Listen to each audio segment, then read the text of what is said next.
Welcome to my 191st weekly webcast. Now, today what I'm going to do is I'm going to give away my latest course and my book for free to one student that asks a question. Now, my new book and my latest course are called Sales 101, How to Sell Anything. Now, before I take your questions, what I want to do is I want to talk about 5 free ways to market yourself. Number 1. Get free marketing or publicity by being controversial like Elon Musk and Sir Richard Branson and Mark Benioff. Now, have you ever seen a Tesla commercial? Neither have I. Now, most companies, what they do is they spend 10% of their annual revenue on advertising. For example, Coca-Cola, what they do is they spend $4 billion a year on advertising. They have $40 billion in revenue, and they spend 10% of that on advertising.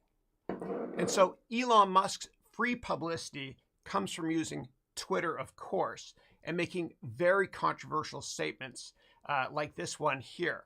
He wrote, maybe he should take Tesla private, or he pokes fun of the SEC, meaning the Securities and Exchange Commission.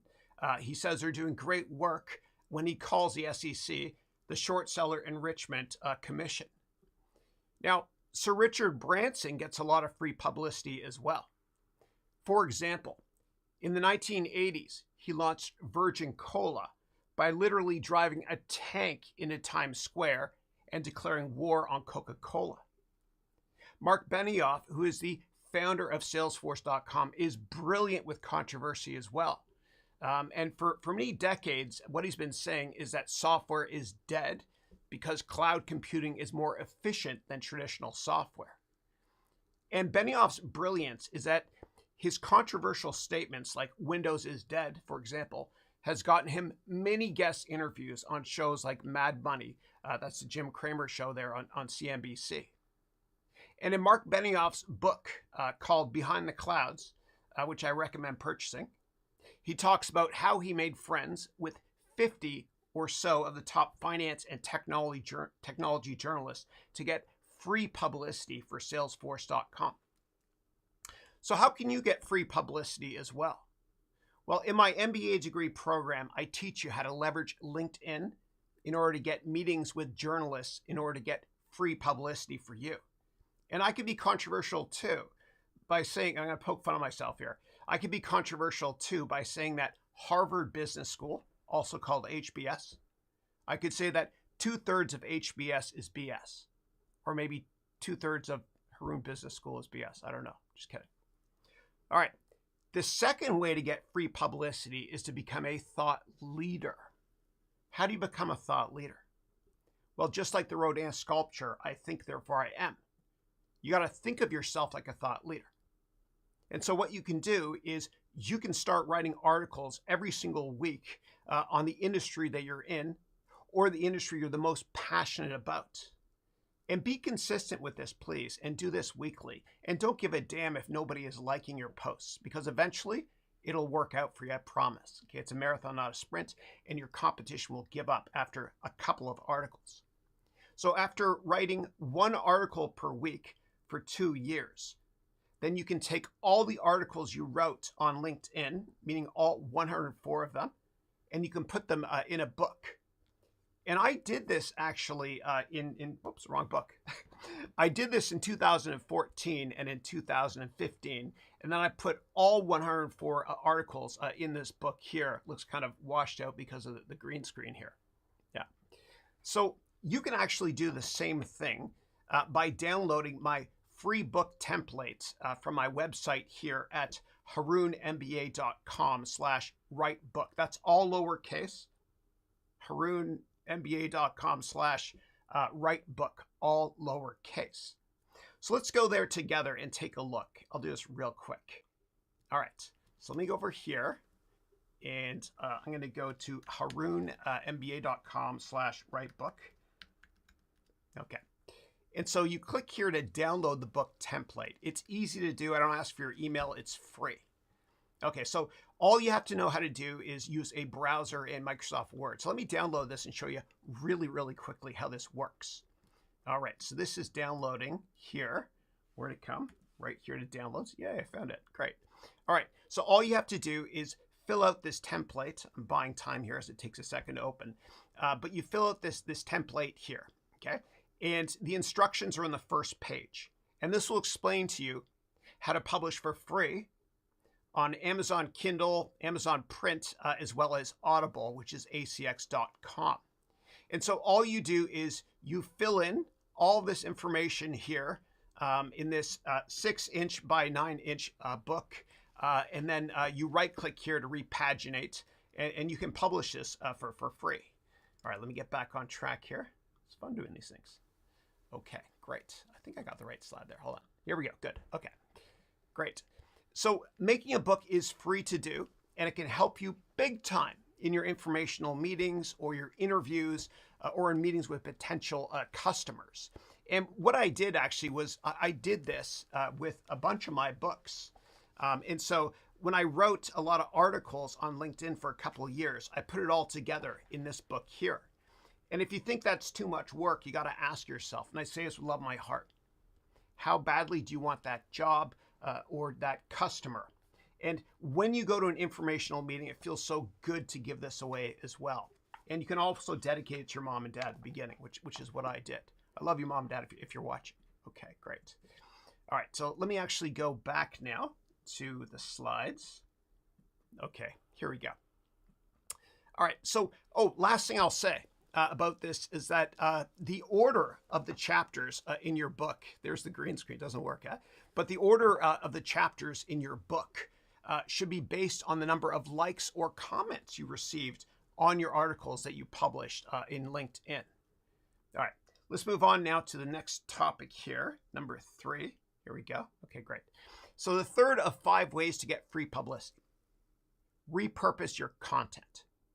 And Nintendo has been doing this for decades by repurposing, meaning republishing their older game content on newer platforms like the Nintendo Switch, for example. And repurpose or reuse your articles, and you can make them vlogs even, or Instagram videos. And that's what I've been doing for the last 191 weeks on my weekly webcast. Because the top 7 questions asked become 7 vlogs and Instagram and LinkedIn posts for me for the next week. And there's nothing left on the carcass when I'm done repurposing each weekly webcast. And my weekly webcast also, there's a podcast as well, if you want to watch it that way as well. Okay, moving on. The 4th way to get free publicity is to humbly brag about your reference customers. Now, when I worked in the venture capital industry, my portfolio companies, all I had to do was to help them humbly get one reference customer, like a big bank, to put them on the map, and they get instant credibility.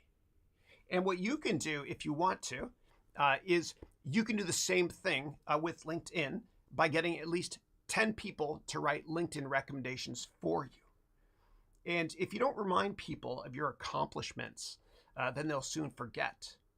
And if you feel uncomfortable humbly bragging about your accomplishments, then get other people to do it for you through LinkedIn recommendations. And if you don't believe me, then check out people that you work with that have gotten, and I say this with love in my heart, check out people's profiles on LinkedIn that you work with that have gotten promoted faster than you. Look at their profiles and see how many recommendations they have. And a lot of people make CEO partially because they ask 50 or 100 people, literally it's true, to write recommendations for you. Okay. And there's a guy named Doug Merritt who was the CEO of Splunk, ticker SPLK. Go to his LinkedIn profile and you'll see that by the time he got promoted to become CEO of Splunk, he had over 80 recommendations written for him. I'm sure he asked a lot of people to write them for him. He's a good dude. I like him. I met him. Okay. Lastly, what you can do is you can also help your recommender by drafting the recommendation for them. And then they, of course, will provide their own edits, and then they'll post a recommendation for you. And you don't have to get your boss to write one. You can get your colleagues or customers to do so. And if you ever let go at a company, which has happened to me before, and you're not a real person until you've been let go. But if you've ever been let go and you're like, oh, dude, I don't know if I can get my boss to write a recommendation for me from that company, then what you can do is you can get a colleague that you worked with, okay? Or customers, even better. All right. Now, the 5th and final way to get free publicity is to help other people, okay? Give and you'll receive. It's prophetic, and it's been true since the beginning of time. You want to mentor other people because it's good karma, and when one teaches, two learn. Now, you have to help people with your heart because you really want to help them and not for other reasons. Now, there's this great book here called Give and Take that I recommend reading. And basically, the bottom line in that book is that the poorest 1% of people in the world, people with beautiful souls like Mother Teresa, I love her so much. Why can't Hollywood make a great movie about her? But the poorest 1% of people in the world are givers. Okay, the middle 98% of people are takers. And the top 1% of people by wealth, billionaires, for example, they're givers. And that's how they got to where they are, partially because they helped a lot of people. Again, when one teaches, two learn, so mentor other people. All right, two more quick topics I want to talk about before I take your questions. The first one is Bitcoin, okay, and cryptocurrencies in general. I want you to be really, really careful with your cryptos. I don't want you to leave them on exchanges, okay? Your cryptos, what I want you to do is I only want you to store them in cold storage wallets, like a Trezor or a Ledger Nano, for example, and not hot wallets like Coinbase, for example, online.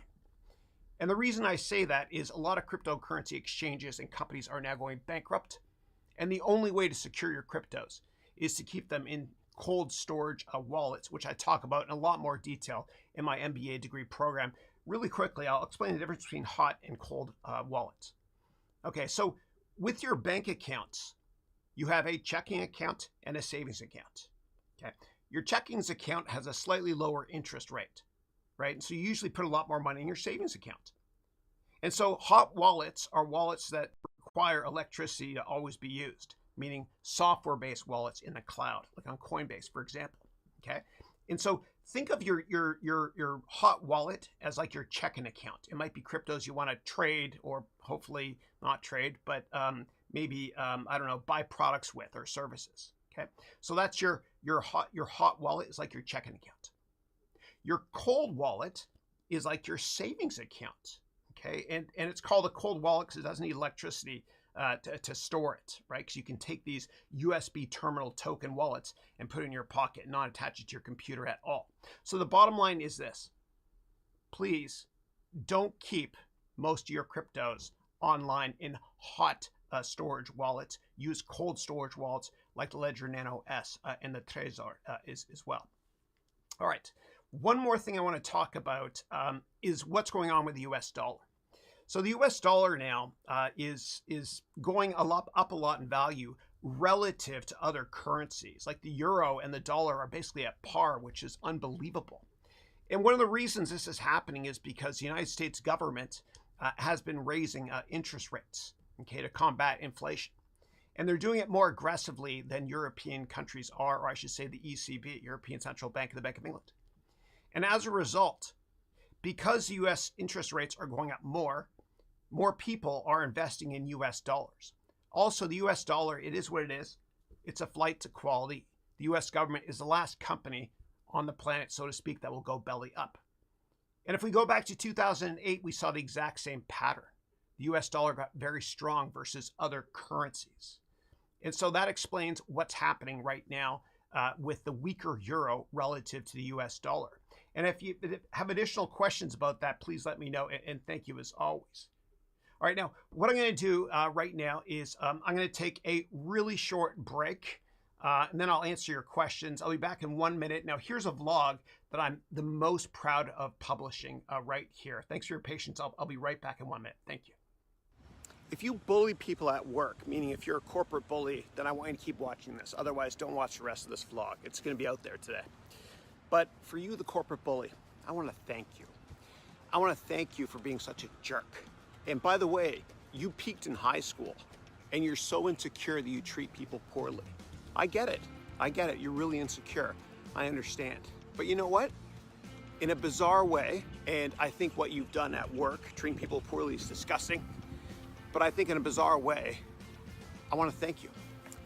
Because you've motivated the people that you've treated poorly to quit and to join another company, or you've motivated them to start their own companies. You see, frustration in business can be a beautiful thing. And I say it with love in my heart. Because if you're frustrated at work because you're being treated poorly, and I've been treated poorly many times before, then that forces you to get outside your comfort zone and get a better job. Or better yet, start your own company.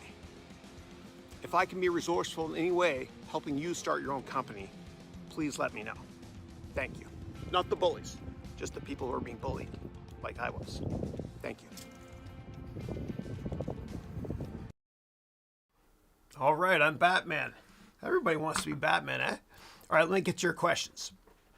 Oh, one more thing. My marketing team wants me to ask you all to please click the like button and subscribe and all that stuff. It really helps us with our channel. And what I actually just did was there's this guy named Mr. Beast that many of you know. He's got like 80 or like 100 million YouTube subscribers.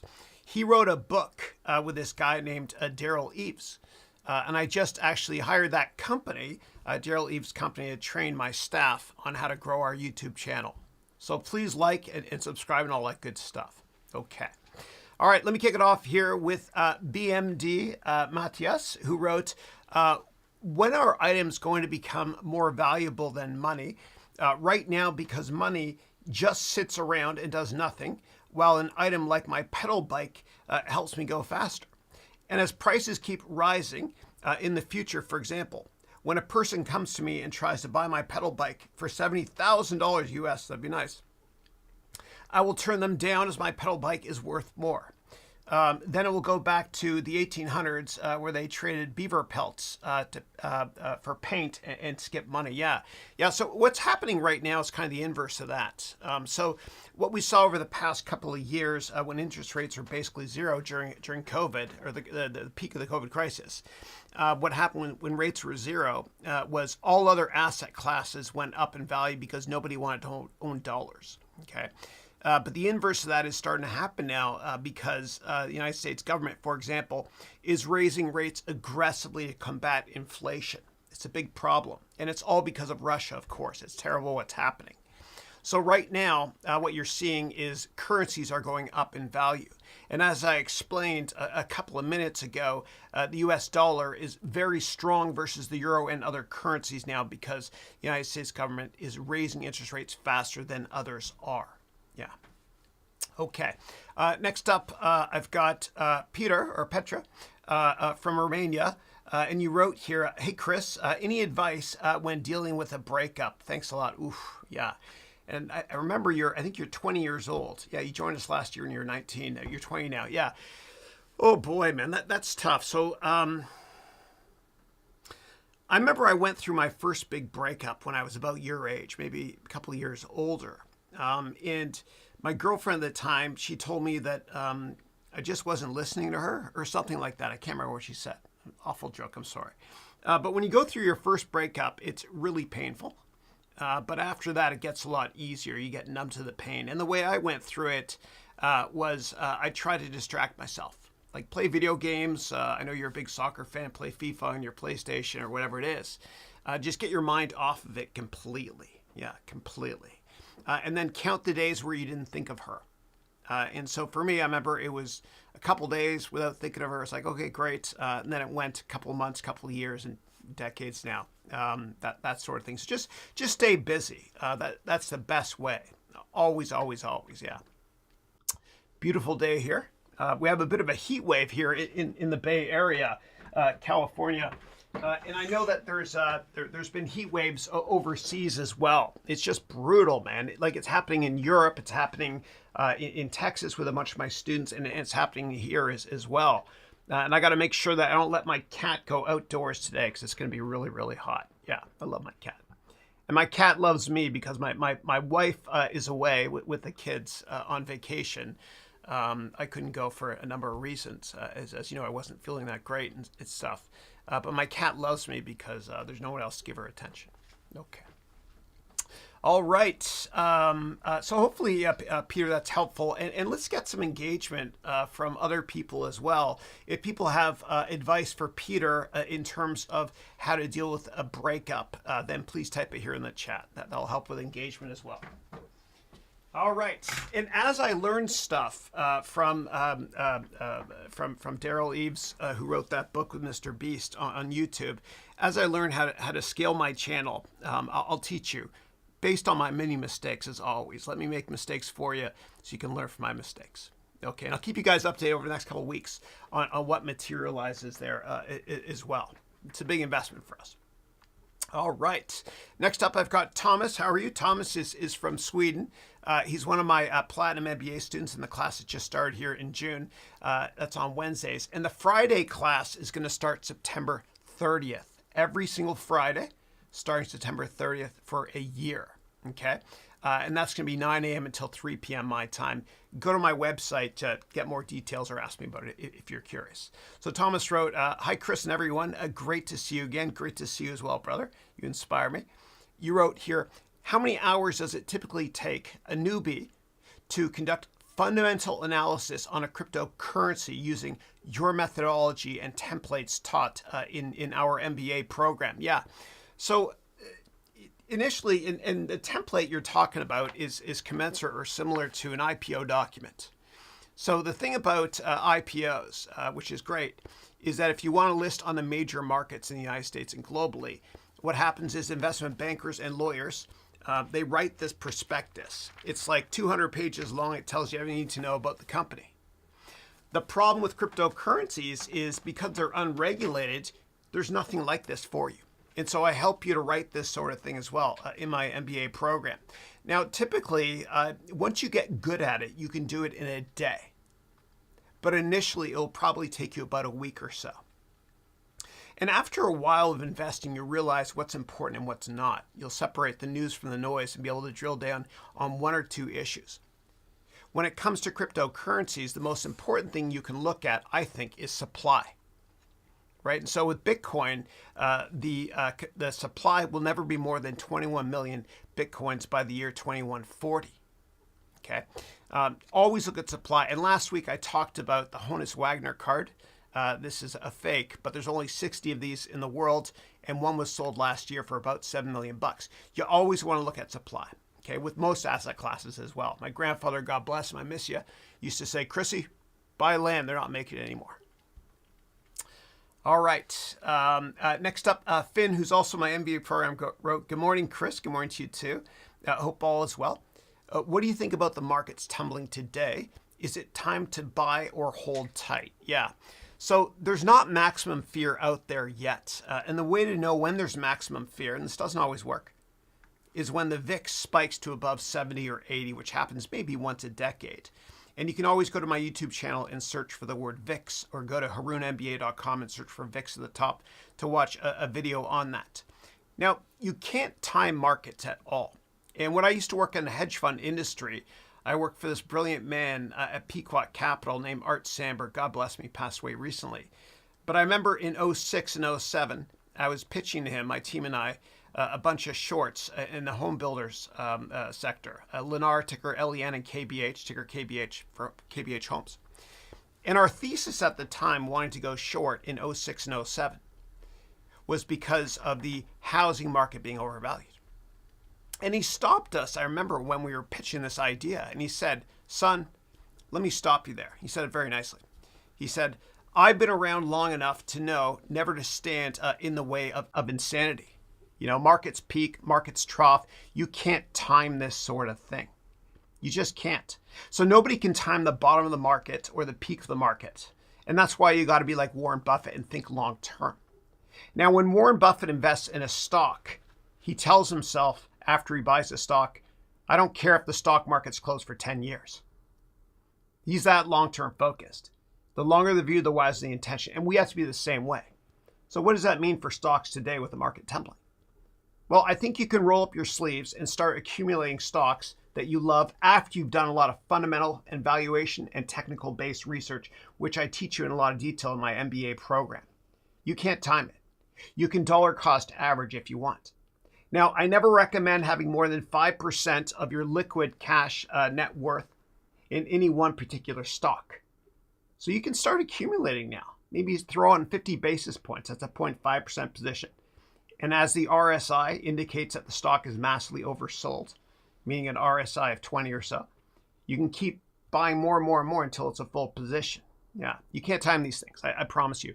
Otherwise, you'll be what's called fooled by randomness, which is a great book you guys should read by Taleb. Yeah. All right. Next up, Kevin, who's in my MBA program, wrote, "Good morning from Lakeland, Florida. Hope you're doing well. I hope you're bearing the heat down there. It's brutal, eh?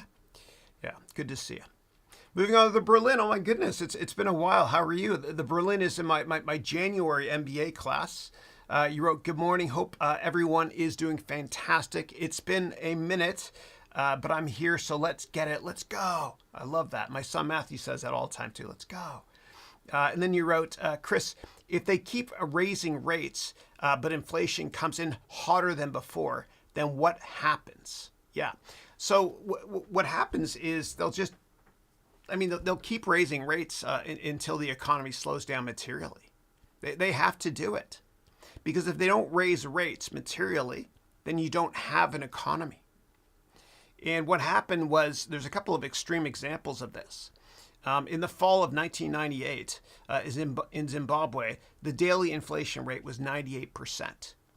And with Venezuela, with their currency called the fuerte, which they had to cancel completely, the daily inflation rate a couple of years ago was literally 1,000,000%. So if you don't raise rates, you don't have an economy. So if inflation gets worse, they'll keep raising rates. But I don't think it's going to get materially worse, because we're seeing right now signs that the U.S. economy is slowing quite a bit. I think we're probably in the midst of a recession now. And so I think what's going to happen is, as the Federal Reserve continues to raise rates, the economy will slow. And if we compare and contrast today to the early 1980s, when interest rates and inflation were about 20%, things were much, much worse back then. Because back then, you had an awful unemployment statistic of around 10% in the U.S. Right now, unemployment in the U.S. is around 4%. Those things are not as bad right now as they were back then. Are things going to get better very quickly? No. Because what's happening with Cold War Part 2, with what Russia is doing with Ukraine, and I think they're going to continue to try to reassemble the USSR, is you're getting massive inflation overseas as well. And of course, we're seeing this in Europe with natty gas and oil. And what breaks my heart is about 1 million people have passed away now because of food shortages. You know, the Ukraine basically exports a ton of wheat to North Africa. And in places like Somalia and Ethiopia, there's been mass food shortages, and it's awful. It's awful. And my kids asked me, they said, "Dad, when is this war going to be over?" And I said, well, it's not anytime soon. You know, the Cold War lasted several decades. The first Cold War started in like the 50s and ended when the Berlin Wall fell with perestroika and glasnost in about 1990. And so we just started the second Cold War in February of this year. If you're watching a replay, it's 2022.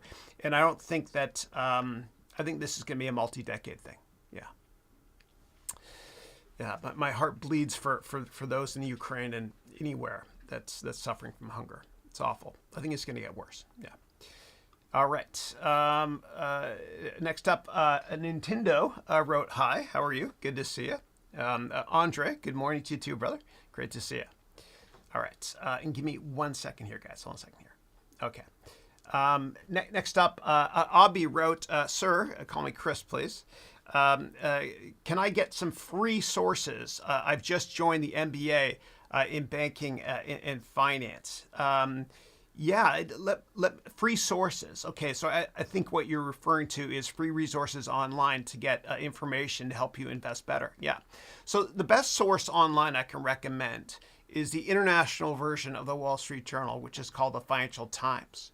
And you can always go to ft.com and read all that stuff for free. Okay, and let me show you exactly how that works. Okay, so let me go over here.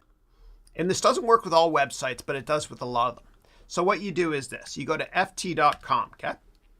And then once you're here, whenever there's an article about how the economy works, etc., if you want to read it, you don't have to pay for it. So let me give you an example here in real time. This is fun doing this. Okay. So right here, U.S. market insight. U.S. inflation surges, signals tough times ahead. Right? It's written by Mohammed Elran, who used to work at PIMCO. Right? So right here it says, if you want to read this, you got to pay $1, but you don't. And here's why. You copy this, you open this in a new private window, and you paste it. You click here, and now you can read it for free. There you go. Why does that work? And I really respect Mohammed as well. He used to work with Bill Gross at PIMCO, which is like the big bond trading company.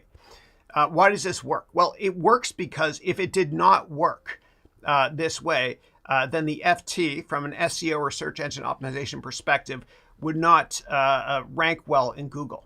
Okay, search rankings. It doesn't work with all newspapers though, but it does for now with the FT. So that's probably the best free resource that I recommend using right now when it comes to getting financial information online. Yeah. Okay. All right. Another great one is Seeking Alpha. Probably my favorite online publication. Yeah. Okay. Okay. Next up, the Berlin wrote, Chris, if the Fed is trying to slow down demand by raising rates, but if layoffs are coming, doesn't that stop or cut production? So doesn't that make products or services more expensive if demand is still there? ? Yeah, absolutely. So that's the intention of the government raising interest rates. They want to cool the economy, right? And keep in mind that although the jobless numbers will go up, I promise you inflation is going to spike to well above 4%. As that happens, what happens is there's less demand for products out there. And I know inventory is starting to pile up now, which is a bit of an issue. So if inventory piles up, what happens is companies will sell stuff at deep discounts, which is deflationary. And so when the government tightens monetary policy, meaning when they raise interest rates, what happens longer term is it cools demand materially to the extent that inflation goes down, which means interest rates don't have to go up anymore. Yeah. And the way to monitor what the market is thinking about interest rates is you can go to treasury.gov and check out the yield curve. Go to my website, harounmba.com. At the top, search for yield curve. I did a ton of videos on that too. Thanks. Okay. Moving on to Ali. Ali, how are you, man? Ali wrote, hi, Chris. Glad you've beaten COVID-19 within 6 months. In 2020-21, COVID took away my dear dad. I remember that. And my aunt. And I'm so sorry, man, about that. God bless you and your family. My thoughts and prayers are always with you, brother. Yeah. And I think you had a baby at the same time named Ahmed, right? Yeah. And then you wrote, I miss them so much. And then you wrote, anyway, I'm glad you're okay. I miss this vibrant Chris. Thank you. And God bless you. I love you. And I miss you. And I got over COVID. It took me a while. And shame on me, because what I did was I didn't get the booster. Okay. And I got the first Pfizer shot and the second one. But after the second one, I got sick. And so I told myself I'd rather risk it. And in hindsight, I wish I had gotten the booster, and I'll get the booster going forward. Yeah. But I'm dealing with a couple other health issues. I'm great, everybody. Don't worry about me, please. The biggest one right now is sleep. Yeah, I've been up since 1:30 this morning. And I'll talk about my weaknesses too. I want everyone to learn from my mistakes. So I started taking Benadryl just to fall asleep. It's got this drug in it called diethylmine or something. And I took just a little bit, and then I started taking more and more. And now what I'm trying to do is I'm trying to get off of it completely. I'm not taking massive amounts where it's dangerous, but I'm having trouble sleeping. And so what I'm doing is on September 1st, okay, that's a Thursday in the afternoon, I'm going to Stanford University, and they're doing a massive sleep study on me so I can improve my sleep. Yeah. So I'm trying to get through that. I'm always a work in progress. Yeah. All right, next up, the Berlin wrote, Chris, I finally received my Apple laptop. Oh, cool. You got the M1, or maybe it's the M2, yeah. After a few months, I'm getting Excel and other programs installed hopefully this week. Any updates on the programming and real estate classes? Yeah, and those are things I'm going to be adding to the MBA program. I'll give you an update on the programming stuff. So I'll be adding this to the MBA program. So the way I'm going to be teaching programming is I'm going to be teaching with Excel initially, and then we'll move on to Python as well. Okay, and that'll come later on this year. And the way I'm going to be teaching it is programming is so boring to learn, so I'm trying to make it fun. So when you program in Excel, you have what are called subs, okay, and then end subs. And what happens is you put all these subs and function in modules, okay, and then you put the modules all go in projects as well. I should probably use this camera angle here. So I'll explain really quickly how to program. Here we go. I'm going to do this in a nutshell real quick. Okay. So in business, we like to think like other people do. Okay. Before we go into a meeting, we look at their Twitter profile to see who they follow, their LinkedIn profile, etc. So we always think like the other person in business. We have to do the same thing when it comes to programming too. So what happens is, and when you meet me in person, I'm a very tiny human being. I'm a small guy. Okay. Sorry.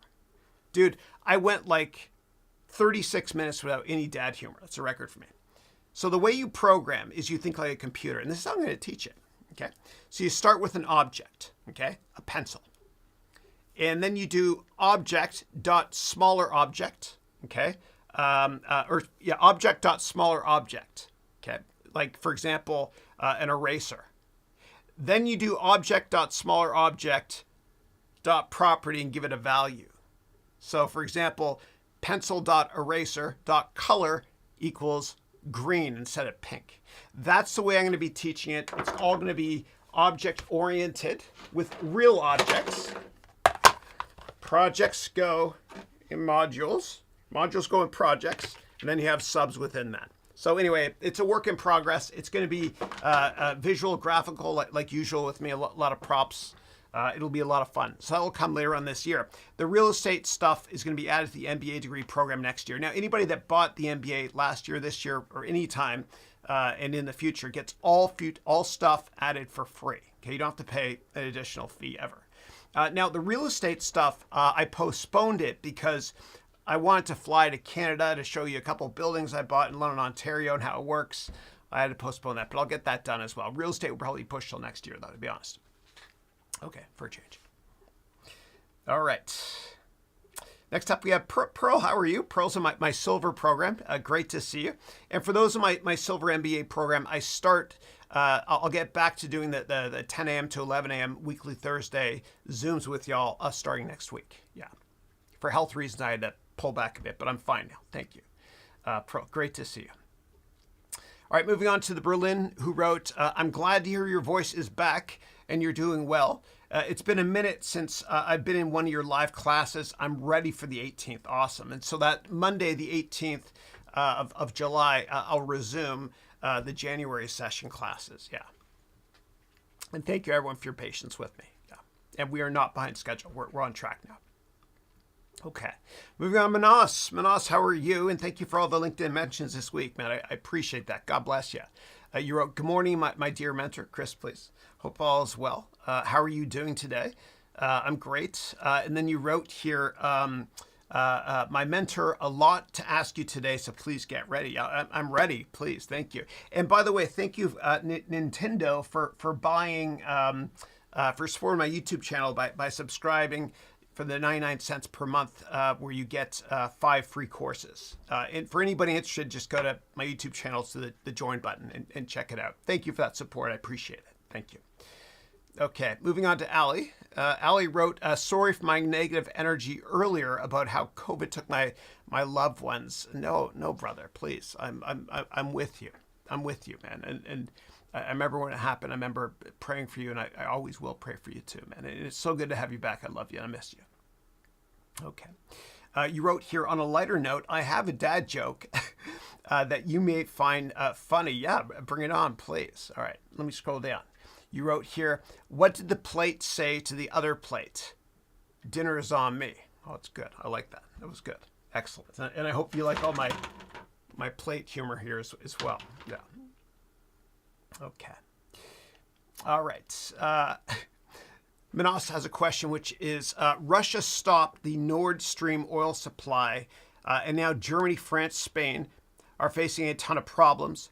What if they never get supply ever from Russia? What will that mean? It will just mean prices will go through the roof. They'll find other ways to get their natty gas and oil, though. The United States government has increased the strategic reserve releases to hopefully assuage any sort of concern people have on spiking oil prices, but there's only so much you can do. I filled up my car 2 weeks ago here in the Bay Area. I have a mid-sized car. It cost me $115. It's brutal, brutal. The positive about this, if I can say there's a positive, is that, decades from now, we'll look back and say, this forced all of us to get off oil. And I think within a few decades, it's going to be against the law in many countries to purchase cars that are not battery operated. That's a very positive thing, obviously, for Tesla. Okay. And Nintendo wrote, hi, Chris. I'd like to know what was the moment you realized that you wanted to teach? Yeah. It's probably, so I worked in venture capital for years here in the Bay Area. And during the evenings, I would teach, and I felt alive during the evenings when I was supposed to be tired, but I wasn't. But for me, probably the big thing was when I started doing a charity work, teaching in East Palo Alto, where the high school graduation rate's only 40%. And a lot of these poor kids have deadbeat fathers, not deadbeat mothers. But that was it for me. And I'll show you what these kids look like when I taught. And this changed my life, what I'm about to show you here. So I'm going to go to my website here. And then up in the corner, I'm going to go to About here. That's how we say it in Canada. And then let's go to charity, which should be here. Where's it at, man? Help. All right, ignore that propaganda pop-up. Sorry about that. Oh, yeah, charity's right here. Yeah. And so what I did was I started teaching at the Limo Foundation. And so here's a picture right here of one of the students. And what I did was this was actually on a Saturday in God, I think it was back in Saturday back in January of 2016. And they inspired me so much, these kids, that what I did was I threw up, let me get a picture here. Yeah. What I did was I actually threw up a camera at home the day after I created this for them. And this here was called, it was called an entire MBA in one day for these kids. Of course, I did it for free.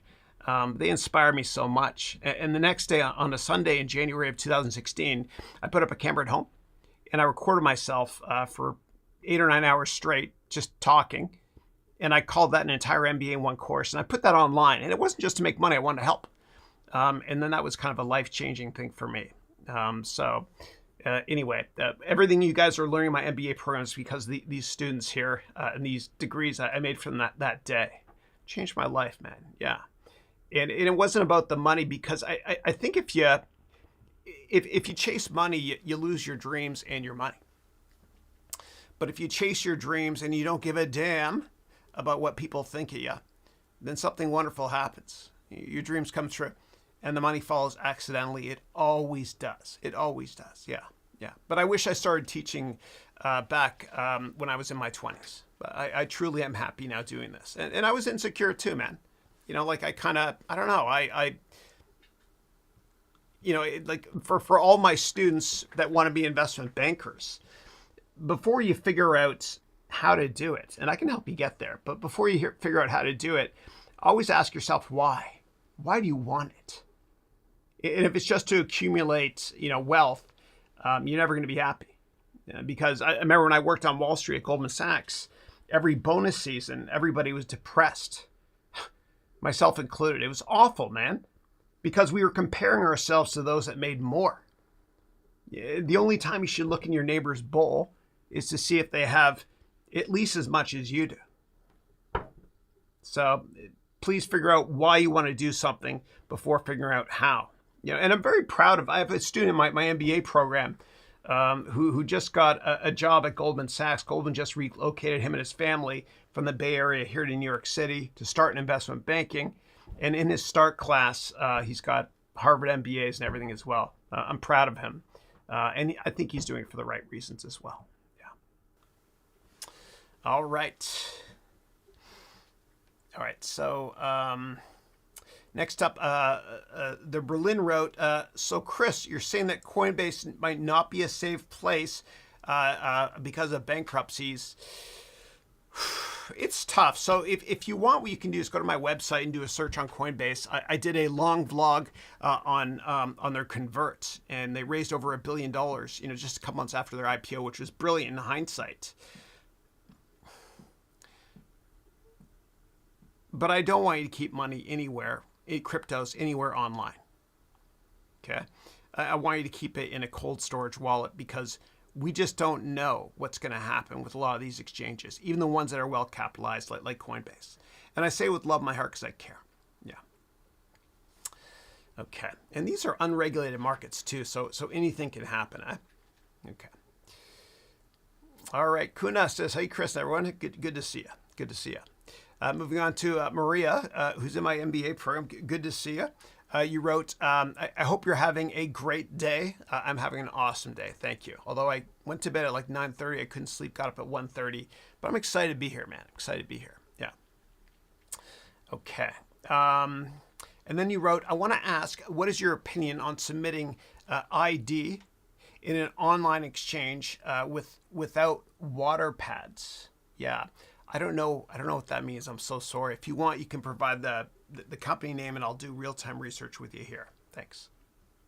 And if anybody can answer that question, please help Maria out. And thank you as always. All right, moving on to the Berlin, who wrote, Chris, do you believe that pretty soon it's going to be time to harvest for the person that is prepared? I'm hoping real estate comes down, which I do see price reductions. Yeah. So, yeah, I really do think the real estate market is going to get hit hard, especially as interest rates rise. If you think about it, we all get mortgages based on the 30-year treasury. And if rates keep going up, obviously it's going to be harder for us to buy houses. And so I'm short real estate now, meaning I'm not buying real estate at this point. I stopped buying real estate last year. Yeah. Okay. Moving on, Nintendo wrote, in Poland, the weather is absolutely crazy. Yeah, dude, it's hot everywhere, man. It is just the perfect storm for this poor planet of ours this year. Yeah. And I have friends that wanted to go to Europe, in the United States. They're not going because of heat waves now. Although it would be a good time for them to go because the dollar is strong. Okay. And God, droughts and everything. We don't need this year, any year. Okay, Manas wrote, the Indian Rupee is going down and down. It's at 79.68 now in terms of $1. What if it goes down to 100 versus $1? How will it affect the Indian market in general? Yeah, so what happens usually is as the dollar gets stronger versus other currencies, it can help Indian companies that are selling to United States companies. Because basically what that means is the dollar goes up, they make revenue in dollars, and then when they repatriate that profit and bring it back to India to convert into rupees from dollars, it's more. Now, whenever you're looking at international companies that have a lot of exposure to different economies in terms of currencies, don't just assume that they're going to make more or lose more because of that. You want to look at the annual report of these companies to make sure they have hedging policies in place. If they have hedging policies in place, then it doesn't matter how much the dollar moves versus their currencies. Yeah. Okay. Next up, KH wrote, hi, Chris. Hope all is well. Likewise. What cities do you think would be greater choices for expats? And if you have any tips for one expat to move to work in the U.S., it seems hard. How would you do that? Yeah, a couple things. Number one, so Hong Kong used to be the obvious place for international companies to open up offices to get access to Southeast Asia, etc. Not anymore, because the Chinese government is moving more and more left-wing, more and more communist. It's unfortunate. And so I think it's all relative now. I think Singapore is probably one of the best places you can invest in right now. I think that's one of the best places on the planet now for expats. I really do. In terms of your other question about moving to the United States. So if anybody wants to work in another country, the best way to do it is as follows. And I'll give you an example. Okay, let's say that you want to work, I don't know, at Microsoft in Redmond on the West Coast of the United States. And let's say you're in India, for example. You could start working at Microsoft in India or any country. And as you progress throughout the organization, what happens is you get to a certain point where they're going to relocate you to the mothership, right, to move up. And so you get relocated from, say, I don't know, India or whatever country it is to the United States. And these big U.S. companies, and big companies in every country, they've got a war chest of capital and an army of lawyers to help you get a visa if you work hard and all that stuff. Yeah. And in order to do that, in order to transfer to a different country within your company, what you have to do is you have to have a lot of mentors as well inside the company. Okay, look for Yodas. Okay, Eileen, how are you? Eileen, thank you so much for that beautiful email you sent my entire family. I appreciate that. So Eileen she graduated from my first MBA program that started in 2019. She lives in Atlanta, and this is a beautiful story. Okay, so Eileen's last name, first of all, is Deo Gracias, which is Spanish for thank God. What a wonderful last name. Now, Eileen grew up in the Philippines, and one of her good friends growing up is named Peter. And Father Peter is now the priest at my church here in the San Francisco Bay Area. And during COVID, I didn't go to church for about 2 years, which is not normal for me. And so she got me back to the church, and I'm reading the first reading and second reading once a month now because of Father Peter, who's at our church here. So thank you, Eileen. It's great to see you. God bless you. God bless you. Yeah. And I hope to meet your husband, Norberg, one day, because I know he's hysterical with some of the videos you share with me. And so Eileen wrote, just checking in and watching, Chris. Thanks for the email. That was so spot on for me. I got to show you guys the email now, because some of you are probably curious. Yeah, I sent my whole family. All right, so here I go. All right, so I'm going to go over here to Gmail. Okay, and I'm going to, oops. That's right, I'm in private mode. Let's go back over here. Go back to Gmail, and I'll show you the email here. Okay. All right, so I will search for Eileen. Come on, Eileen. Remember that song? Yeah. So here it is here. Yeah. So there was an email, and Eileen told me about this email service, and I sent this to my whole family. I said, God always has a plan. And it was this: when trials of many kinds come your way, receive those things as gifts from me. Believe that I know what I am doing, and my way is perfect. And the bottom line message there is beautiful. And this is, it doesn't have to be a Christian thing. There's only one God, right? We all believe in the same God. But sometimes in life, especially when it comes to career stuff, you'll feel like it's a crisis, and you'll be all stressed out and stuff. And don't worry, because God has a plan. And for those of you that are going through tough times at work, and my heart bleeds for you, it does. But with crisis comes opportunity. And don't worry, because you're going to look back years from now and tell yourself that, hey man, I'm glad this happened. Okay, and I want to show you a prop here that I showed Eileen actually at my graduation in person here in San Francisco last year. Okay, so I want you to stop worrying, okay? And Dale Carnegie wrote, our fatigue is often caused not by work, but by worry. It's so true. It's not work that kills us, it's worry. Because things are never as bad as we think they are. But why worry ourselves into obliteration? George Bernard Shaw said, people become attached to their burdens, sometimes more than the burdens are attached to them. And Sir Winston Churchill once said, I met a man on his deathbed who talked about all the worries he had in his life, none of which came true. The problem is worrying. It's not work. It's worrying about work, and things are never as bad as we think they are, because God always has a plan. Great to see you, Eileen. Okay, next up I've got, oh, hold on one second. That's my son, I think. I'll keep it real here. He probably wants the car keys. He came back early from the trip. Oh, come on in, say hi. Oh. Say hi. All right, this is my son, Andrew. They all know. Yeah, What's up, guys? Yeah, so get over here, say hi to everybody here. We'll keep it real here. So this here is Andrew. Step up from the podium here. Get up here. All right. Andrew, he's starting. He's a big guy now. He's put on a lot of weight. Okay, you look in this camera here if you want to. Introduce yourself. Say hi to everybody. Hello, my name is Andrew Haroun. I'm Dad's favorite son here. That's right. Yeah. Yeah. Andrew's like a son to me. Yeah. You know, I love this guy. He's a big guy too, man. He's putting a lot of weight here. I love you. Love you too. What's going on? I was gonna ask you something about your car. I'll just ask you later. Do you want the keys? Oh no, I don't need the keys. Okay. You sure? Yeah. Okay. Sure. All right, cool. You want to tint the windows or something? Or? Yeah. That's what you want to do? Well, yeah, I'm gonna maybe do it today if you want to do it, and a chrome delete too. Okay. Do the window tinting thing. The chrome delete's gonna look really good too. No, but Mom says that she might not want it to be as dark as mine because then what if you can't see? But like the cops, yeah. Well, no, I don't need. Yeah. If the police are watching, we're not going to tint our windows more intense. Yeah, no, we're not. Yeah. Of course. All right, well, I'll leave you to it. Sorry. All right, love you, man. All right, love you too. Love you. All right. See you later. All right, see you, bud. Thanks.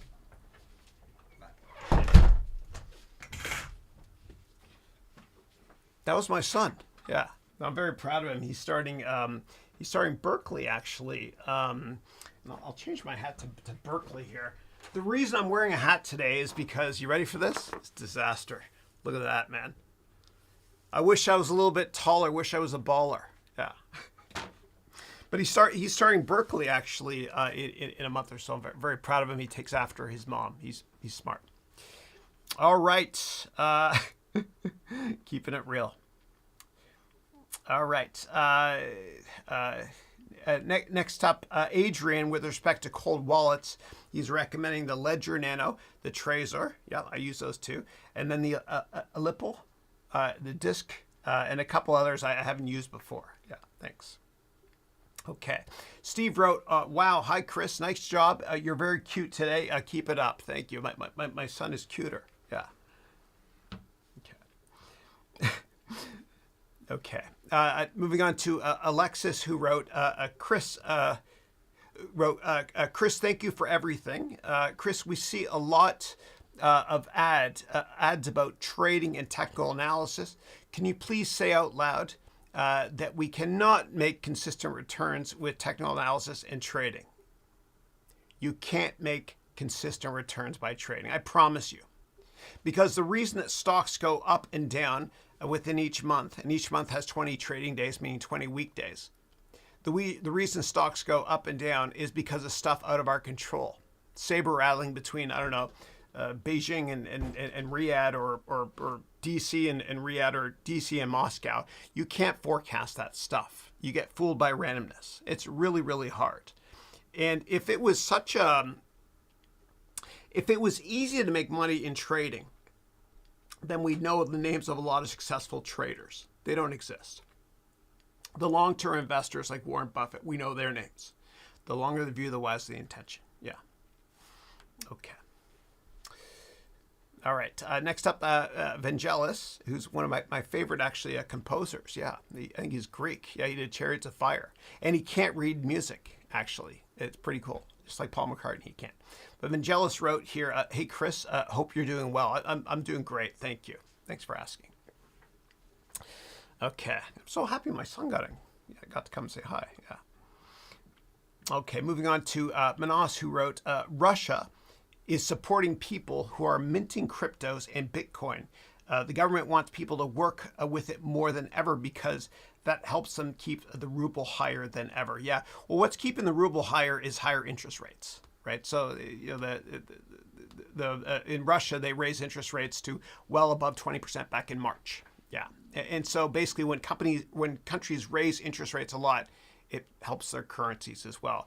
But I don't think that Putin really believes in the ruble longer term. I think the currency that he's really banking on is oil and natty gas. And you know, Putin, when he did his undergraduate degree in geology, his thesis was this, you know, back in the 70s. You know, if what would happen if the USSR at the time controlled, you know, the bulk of the world's commodities, right? So his currency of choice is commodities. And what's problematic about what's happening with respect to the invasion, the illegal invasion of Ukraine, is that the price of oil has gone up through the roof, which is funding the war. Yeah. And it really upsets me that a lot of countries are still buying oil from Russia. Yeah. Okay. Next up, I've got here, and thank you everybody for helping Peter out as well with all of your comments about dealing with breakup. Yeah, it's not easy. Breaking up is hard to do, they say. That was an old song, I think. Yeah. Okay, next up, Manas wrote, how do cryptos go public? New coins like Solana and Cardano, how do they get listed on exchanges? Yeah.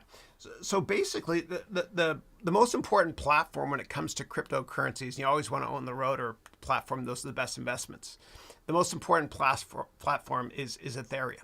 Okay, and so most cryptocurrencies, when they do IPOs or ICOs, initial coin offerings, they do it on the Ethereum platform. Okay, just like how a lot of NFTs are minted or created on the Ethereum platform as well. Okay. And Manas wrote here, how is Ruby, my cat, doing? Her nails may hurt sometimes. I hope she's big now. No, she's pretty big. She's great. She's great. When Andrew came back from vacation, first thing he did, he like, hi, Dad, whatever. He's like, where's Ruby? Yeah, where's the cat? Yeah. Bavik, how are you? Oh my God, it's been a while, brother. Great to see you. And so Bavik graduated from my MBA program a while back, and he was here for graduation last December in the Bay Area, and he gave the most empowering impromptu speech in front of everybody. He winged it. It was beautiful. It's awesome. Bavik lives in my hometown of Mississauga in Canada, but he spends a lot of time with his father in India. He works for a networking communications company. Great to see you, man. It's been a while. And next up, I got Manas, and give me 1 second. Every now and then it jumps on me, guys. Stay with me here. Okay, so I'll search for Bavik. B-H-A-V. Ah, okay, I found it. Here we go. Sorry, guys. Give me 1 second.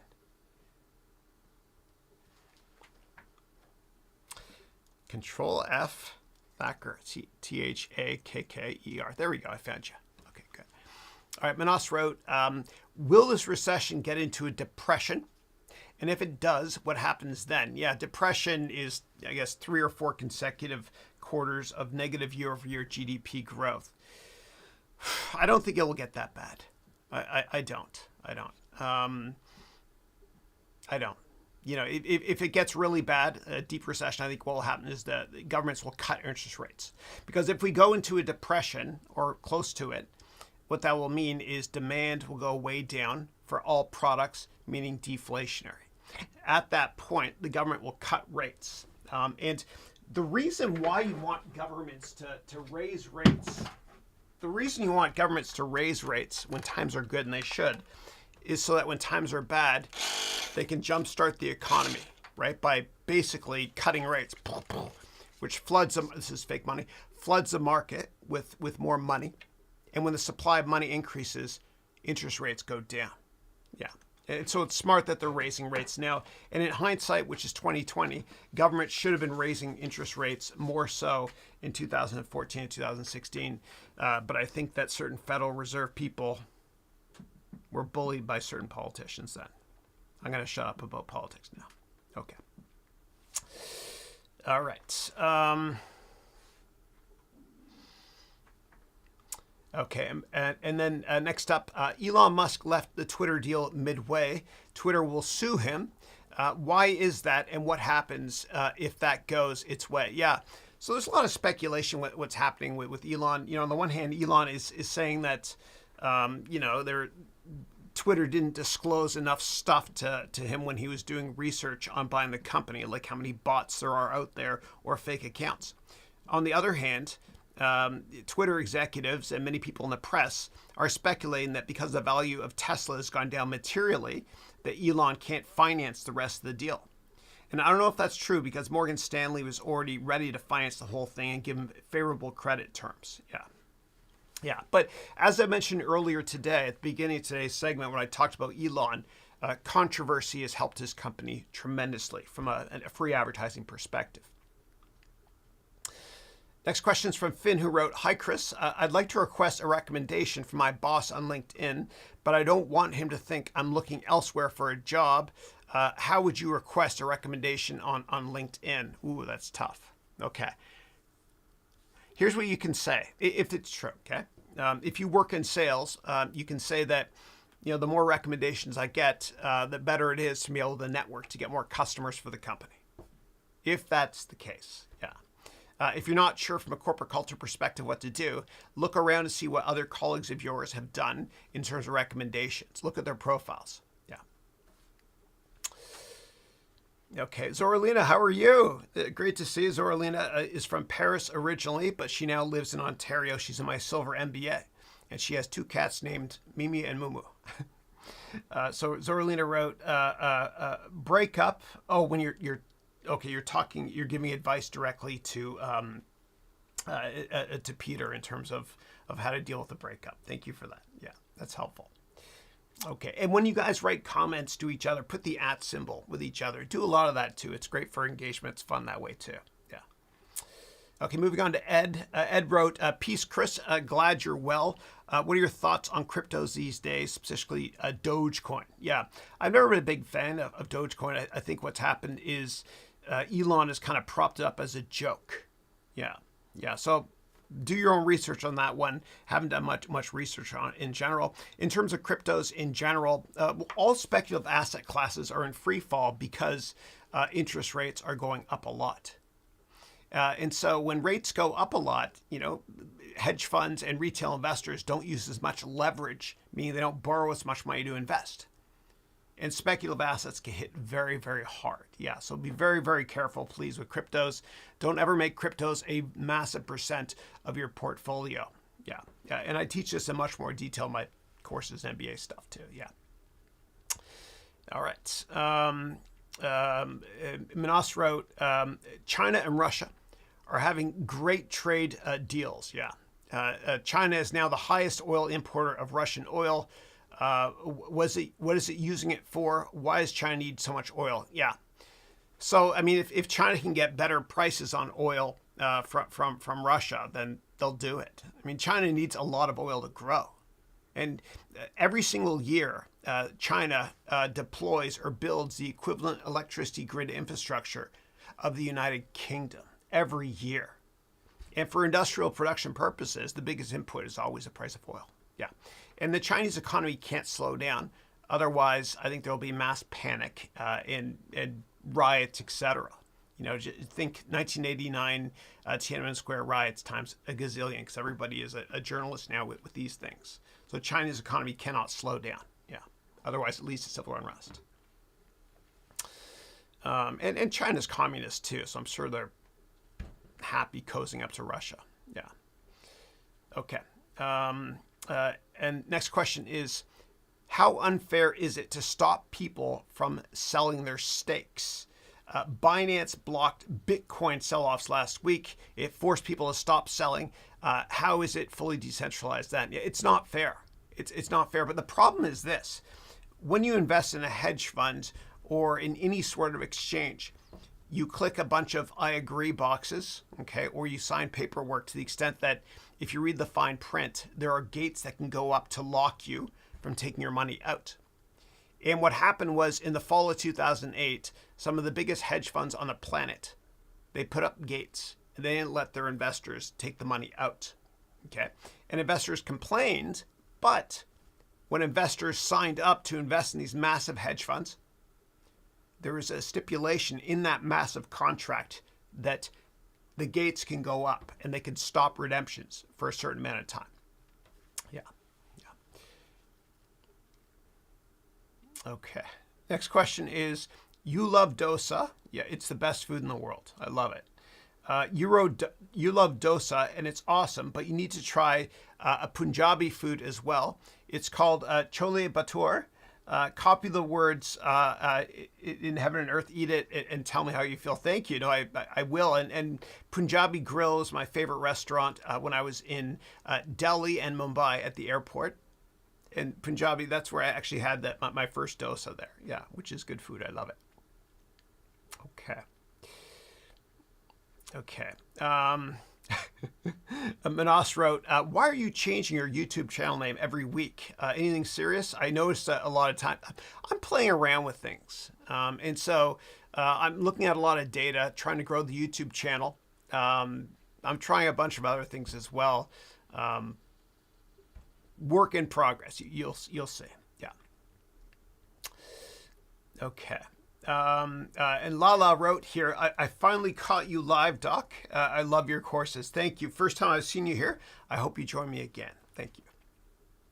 All right, moving on to Samir, who wrote, hey, Chris, what do you think of the 3-fund portfolio for a 401k?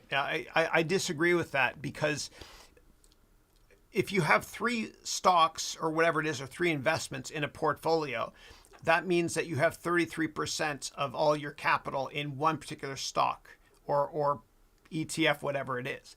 I want you to be much more diversified than that, to the extent that I want you to have a minimum of at least 20 positions in a portfolio, because I don't want you to have more than 5% of your capital in any one particular stock or ETF.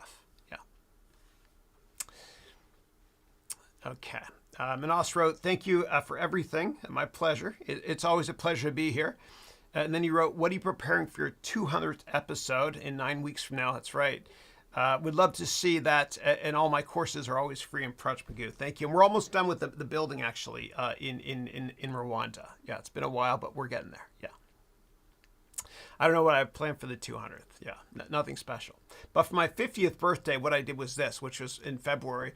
I told my wife, no surprise party. All I want is for Andrew, Matthew, Dylan, my 3 boys, Christine and I, just us going out to dinner, which we did at my favorite Indian restaurant called Rasa here. And I had 4 Bollywood dosas. I was full after the first one. I didn't care. I kept eating. It was the best food ever. Yeah. Moving on to Ed, who wrote, Chris, EVs, or electronic vehicles, bring about their own problems. If everyone made that move right now, our grids cannot handle it. It's true. Not to mention, the majority of our power is currently generated via fossil fuels. This is my understanding. Solar and wind is our future, but we need to get moving. And then you wrote thoughts. Yeah, I agree. It's interesting because when you get a Tesla in certain parts of the world, when you plug it in to charge it, if that electricity grid infrastructure is powered by coal, then by plugging in a Tesla and charging it, you're hurting the environment. It's all relative. It's all relative. Yeah. It depends where you are. Like, for example, here in the San Francisco Bay Area, about 1/3 of all pollution we have is because of coal mines in China. Yeah. It's all relative. And we got to stop coal. Problem is, now that oil prices are rising, people are starting to use a hell of a lot more coal. Yeah. Not good for the environment. Okay. And Lala wrote, such a blessing. God bless. Thank you. God bless you more. All right. Zorlina wrote, hi again. I've been following your advice for my crepe business. That's right. You want to sell it through private equity. Remember that. And I played some accordion Parisian music. Oh, cool. Just give the joie de vivre, or a sense of you being in Paris when people are at your crepe stand. Customers loved it. Thank you for the creative idea. Awesome. My pleasure. I love crepes. When I lived in the south of France, I remember I used to have crepes with Nutella all the time. Yeah. And I get baguettes and dip it in Nutella. It's the best. Yeah. Okay, next up, the Berlin wrote, Chris, if you got a business proposal, what would Chris do to calculate running numbers or rule of thumb in order for you to proceed? Yeah. So what I'm going to be doing, and we're just about to start you're a January termer in my MBA program. We're just about to start the 3rd semester in the next 2 weeks, and we'll be doing the venture capital boot camp in the 3rd semester. And during the, I have a hat for everything, man. During the venture capital boot camp, I'll be running through a lot of financial models to help you understand exactly how to value a company. And basically, when you do financial modeling, you focus on sales. That's the top line. And everything else becomes a percent of revenue. In terms of valuation of the company, it's all relative to other sectors as well. Yeah, and we'll cover this in more detail in the VC boot camp. Or you can fast forward in the curriculum now by going to E31. That's Entrepreneurship Semester 3 Class 1. And failing to plan is plan to fail. Always write a business plan, and I'll help you with it, of course. Okay. Pulashi wrote, hey, Chris, how are you? I'm always great, thanks. And I hope you're doing well. Thanks. And then you wrote, I'm following your crypto course on Udemy. In your crypto investment framework, you mentioned discount price for the target price in cryptocurrency for the long term. Can you explain the discount price? Yeah, absolutely. So when you value companies or cryptos or anything, you have to discount the future money you're going to make into today's terms, right? So interest rates, let's just say that they're 10%. Well, that means that the money you're going to make in the future, you have to discount using a 10% discount. Okay, and it gets more complex than that when you look at what's called a weighted average cost of capital, which I discuss in much more detail in my MBA program and my complete financial analyst course on Udemy if you want to take it there as well. Yeah. But the way you do it is you always start with a risk-free rate, which is usually LIBOR, London Interbank Offer Rate, or the U.S. government risk-free rate, treasuries, and then you add more risk based on that as well. And I can talk about that in more detail if you want me to. Ramos wrote, is learning the real estate now is in value to invest in now? Yeah. One of the best investments you can make is buying your own house or your own apartment. Because think about how much money we all waste by renting. And it took me until my 30s till I could buy my first apartment in New York. But in my 20s, I wasted a lot of money. Yeah, it's hard though. It's tough. It's tough. Yeah. Okay. All right. Next up, Zach wrote, "Hi Chris. Do I need an LLC if I'm managing a website that provides services overseas?" Yeah. It doesn't matter what company you have. I always want you to register it, okay? And you can go to LegalZoom.com or a similar service in whatever country people are in and talk to a lawyer at a discounted fee. The reason I want you to register your company, and it might be an LLC, limited liability corporation, or an S Corp or a C Corp, depending on what your accountant advises. The reason I want you to register your company is because, God forbid, if something bad happens that's out of your control, like a lawsuit, I want to make sure that your family's assets are protected. Yeah. Okay. Okay, and the Berlin wrote, Chris, don't quote me on this. But I read somewhere that a realtor in San Francisco is saying that there is 60 million square feet of commercial property, and that 30 million of that space will be free and let go by the end of the year. Yeah, times are tough, man. And look, with COVID, it kind of told us that we don't really need to have office buildings. You know, if Zoom was created first, would we have as many office towers? Probably not. And it's ridiculous if you think about it. The whole process of getting up in the morning and, you know, driving an hour to work and destroying the environment to go into an office building when we can do a lot of this stuff remotely. Yeah. So if I had to invest in real estate right now, I'd be buying farmland. Yeah. Okay, and then Pulashi said, Chris, what happens when all 21 million Bitcoins are mined by the year 2140? Well, at that point, there won't be any more Bitcoin, but people will make money not from mining it, but based on transaction fees. And people think that, oh my God, it doesn't make sense. There's only going to be 21 million Bitcoins. That's not that many. Well, you can slice and dice a Bitcoin into 1/1,000,000th or whatever it is, and they call that a Satoshi, right? And so it's just like a stock split, right? More shares will be created, but the value will kind of be the same. Okay. And then Karen is saying, hi, Andrew, to my son. You wrote, you guys look like brothers. Yeah. No, he's he's like a son to me. Yeah. And Andre said, what up, Andrew? And then Karen wrote, in Malaysia, we can go up to 70% on the side windows. Oh, in terms of tinting. Yeah. Yeah, I don't want to make it too dark, though, the side windows, because you get more cops will pull you over and stuff. Yeah. I actually got a ticket for that years ago. Yeah. Yeah. But there's got to be a massive market for people making SPF blocking stuff on windows and cars. It has to be, because if you drive every day to work and back 2 hours, and you drive on the left side of your face eventually is 5 years older, because unless you put on SPF. Yeah, it's out there, but it's true. And if you want to look younger, get a. This is crazy, but I look at all this stuff because I'm getting older, man. But get a silk pillowcase because silk doesn't make your skin age as fast. Yeah, I looked into that. All right, let me get a little bit of brekkie here. Give me 1 second. Change the angle a bit here. Beautiful day. All right. Maria wrote my account in Binance, which is a cryptocurrency exchange. My account in Binance is suspended. I'm so sorry to hear that. Oh, but you wrote because the facial recognition did not work. We can work around that. You said, then they asked me for my ID with no watermarks, not water pads. Oh, I see what you're saying by that. Yeah, forgive me, Chris, for the wrong spelling earlier. No, all good, man. Yeah. Now, you can always call customer support and they'll help you. You can show them your passport as well, and they should get you your money. If they don't, then with customer support, ask to speak to a manager. Yeah. Get your money out of that. Yeah.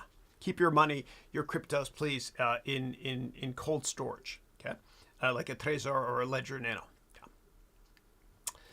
Yeah. Okay. And then Zoralina wrote, your favorite son is awesome. Oh, I love all my kids the same. And this here was years ago, obviously. This is Andrew right here. Andrew. He's now 18. This is Matthew. He's 17. And this is Dylan. He's now 12 going on 30. Yeah. Okay. Yori, how are you? Yori's in my MBA program on Wednesdays. Great to see you. You wrote, hey, Chris and Andrew. Great to see you guys. Hopefully they, meaning Christine and the kids, enjoy their trip in Ontario, Canada. Yeah. And Christine and Matthew and Dylan are coming back. I think they come back Sunday. I missed them. Yeah. Okay. All right. Next up, we got Hari. Hari, how are you? Hari is in my silver program, and I usually talk to you over Zoom every week at 10 a.m., which resumes next week. Good to see you. Good morning to you as well. The Berlin wrote, Chris, it's crazy how in the picture that you showed us, they're just kids.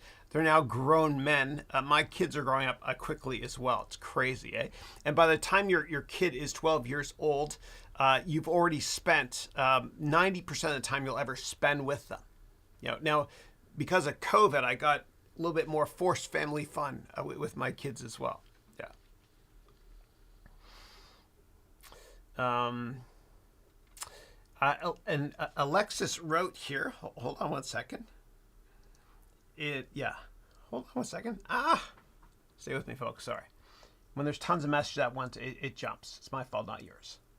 All right. Alexis wrote, thank you so much, Chris. You're a great man. Thank you for being here. I appreciate it. All right. And Kumar wrote, hi, Chris. Lots of hearts. Thank you for that.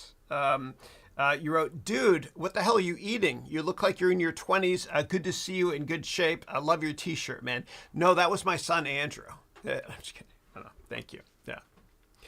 I'm wearing the hat because, as I showed you before, it's cray, man. Oh, yeah. I'm getting my haircut this Saturday. Yeah. Mustafa, how are you? Mustafa wrote, hi, Chris. Greetings from Turkey. Great to see you. And we were going to go to Istanbul this summer. We had to cancel the trip, but I'd love to go. And I watched the movie Taken 2, Part 2. Maybe it was Part 3. I can't remember. But Istanbul was in the background. I was like, oh my God, what a beautiful city. I have to go there. Yeah. So you wrote, greetings from Turkey. West Coast city called Izmir. Oh, cool. I learned a lot from you. Thank you very much. You're most welcome. Thank you for being here. And Udemy actually was founded by a guy in Turkey. Yeah. They have a big office there as well. Lala wrote, hey, Chris, do you have a different MBA program from your Udemy courses? Yeah, I do. So if you go to my, so I have that a course on Udemy and other places called an entire MBA in one course. But if you go to my website, which is harounmba.com, I've got 3 MBA programs here, silver, gold, platinum. So silver, you can start it today. It's on demand. Okay, it's 300 hours. It's like Netflix. Or you can join Gold and Platinum, which start on September 30th. Okay, and those are a little bit different because you get one-on-one time with me as well, confidential coaching and group sessions and all that stuff. But and to learn more about the MBA stuff, just go to my website or ask me here. Yeah, thanks. Surreal, man. I can't believe it's we're launching our 5th class now. Amazing. Amazing. Yeah, it's going to be every Friday starting September 30th. It'll be every Friday for 1 year from 9 a.m. until 3 p.m. West Coast time, Pacific time. Yeah. And again, go to my website for more details if you want. All right. All right. Next up, Maria wrote, it's wonderful to be surrounded by the family and all the people one loves. Amen to that. You wrote, I wish always to be like this for you, Chris, and for everyone here. Thank you. Thank you. No, family first. Yeah. Yeah. And I get to the point now where I'm older, man. It's kind of like I could spend time golfing with people I've just met or spend time with my kids. And I choose my kids. Yeah. And Christine, my wife. Yeah. Okay. And Francisco wrote, I heard that there will be a real estate crash soon. What will happen in the real estate crash? Any advice? Yeah. I mean, it's only a matter of time, I humbly think, as rates continue to rise. Yeah. And so when it feels like there's blood in the streets, and it's an awful thing to say, but they say it's from Wall Street, that's when you buy. And you got to be unemotional about investments as well. And so Elon Musk, for example, he bought a ton of shares in Tesla. This is all publicly disclosed in March of 2020 when nobody else was buying.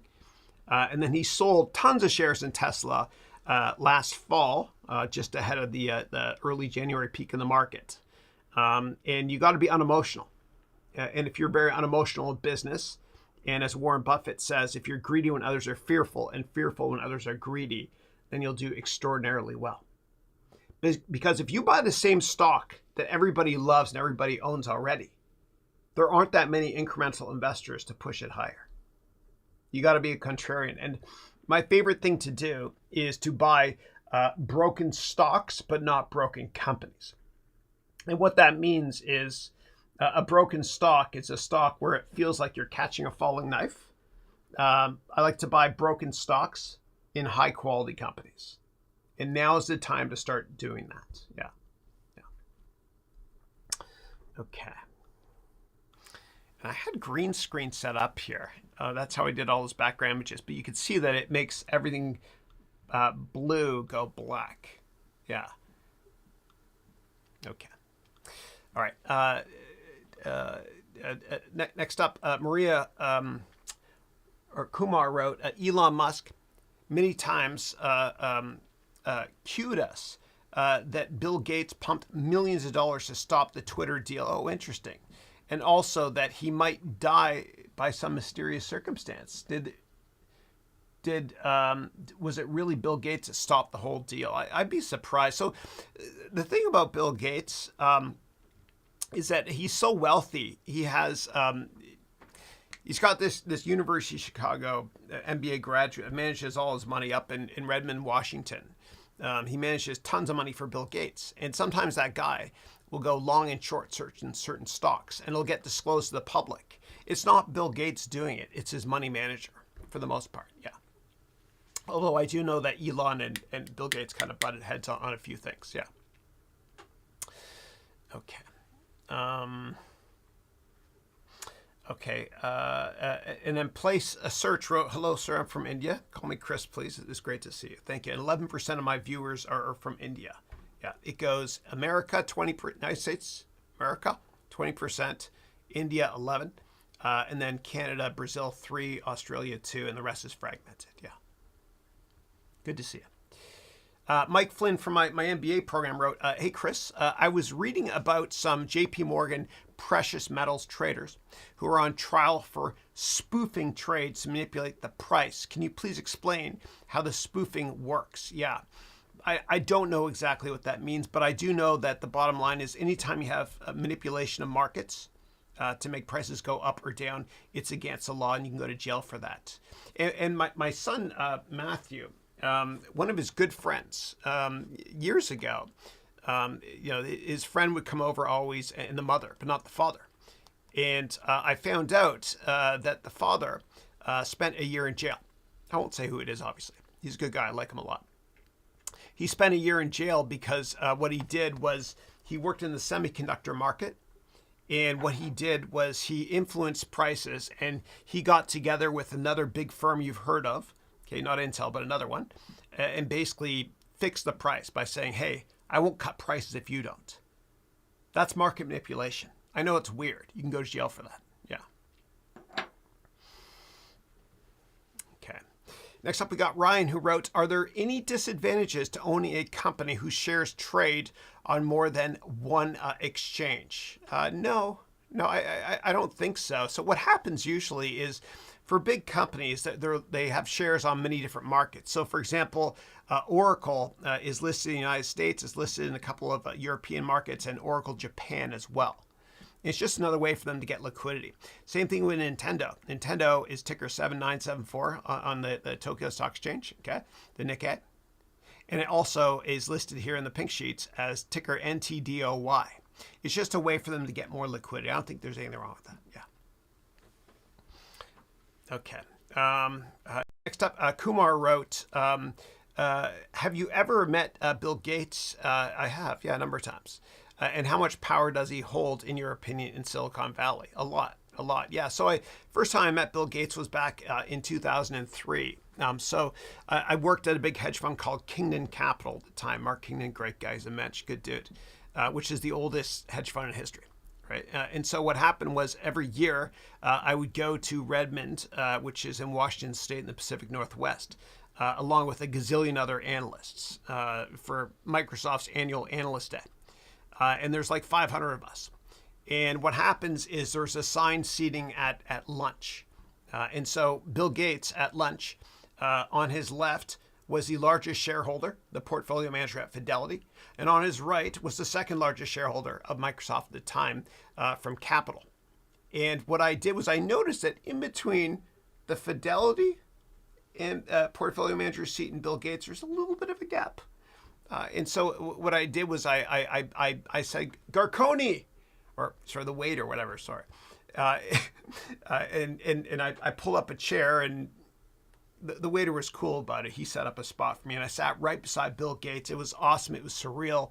I got to ask him a ton of questions. But he changed. I remember that, right? And I'm a big fan of Gates. You know, I read every book about Bill Gates and Microsoft in the 90s when I was at McGill and I worked in the tech industry at Accenture. But I noticed he changed. So, and I'll explain how. So during lunch, he was very, very nice. And I asked him softball questions. So I was kind of nervous, right? And he was really cool to me and stuff. But I noticed that some of the hedge funds at lunch would ask him tougher questions. And I saw him change, like his fork and knife. It was like this, and he went to like this. He was in your face, you know, cussing a lot. And he was drinking his red wine, and you could hear the red wine glass hit his teeth every now and then. And he used the Lord's name in vain a couple times. And shame on me for not correcting him. I should have, yeah.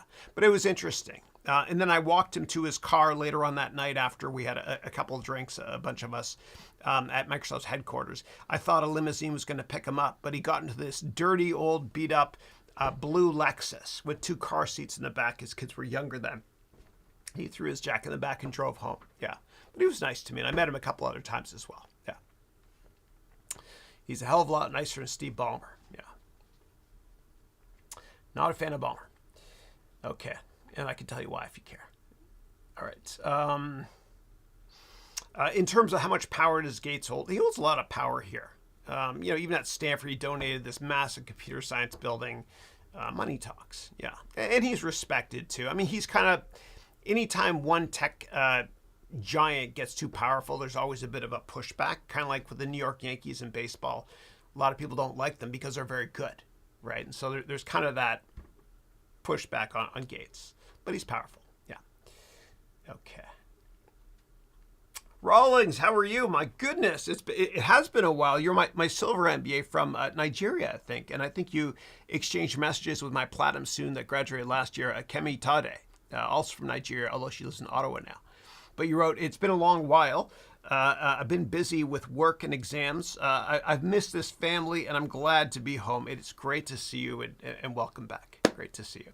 And I've got a number of great students this year in the Wednesday session that just started. There's a guy named Adiposi who's also from Nigeria. I can introduce you if you want to.